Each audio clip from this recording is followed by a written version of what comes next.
Good day mga idol. Ayan, maglalatag tayo dito ng wiring kasi isusupply natin yung aircon. Bali, andito tayo sa taas ng Kisami. Nagulat ako dito kasi yung mga wiring dito kakaiba mga idol. Tingnan nyo naman oh. At yun nga mga idol, may nakita pa ako ditong open wire. Pag akyat ko dito sa manhole, grabe, buti hindi ko nawakan to kaya nilagyan ko na agad ng tip.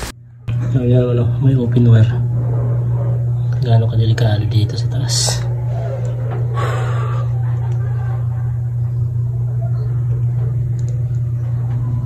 Gagapang tayo dun mga idol. At yun na nga mga idol, gagapang tayo dun sa dulo kasi sobrang baba ng Kisami dun. Nandun kasi yung breaker, dun natin nilalagay yung supply papunta dun, tapos tatawid tayo dun sa may butas na yan. Grabe, buti nagpatulong ako dito kay Nung na magpasok ng alamre dun sa baba, tapos sinila niya lang yung wire pa baba para mabilis.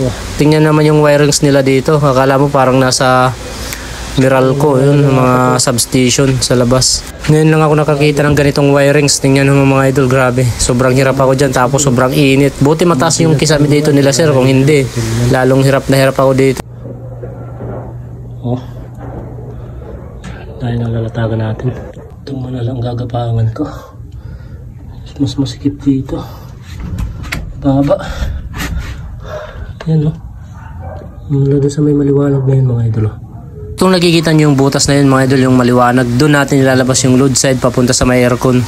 Simula nung nag-aircon ako, 2 beses pa lang ako gumapang sa Kisami, pero hindi naman lagi talaga nasa Kisami yung abang. Pero sanay naman tayo mga idol mag-wiring sa Kisami kasi dati electrician talaga tayo, nag-wiring tayo minsan sa mga Kisami. Basta't magawa lang natin ang tama yung trabaho natin na matutuwa yung customer. Kaya ingat-ingat lang talaga tayo mga idol kapag ganitong sitwasyon. Yun lamang, ride safe.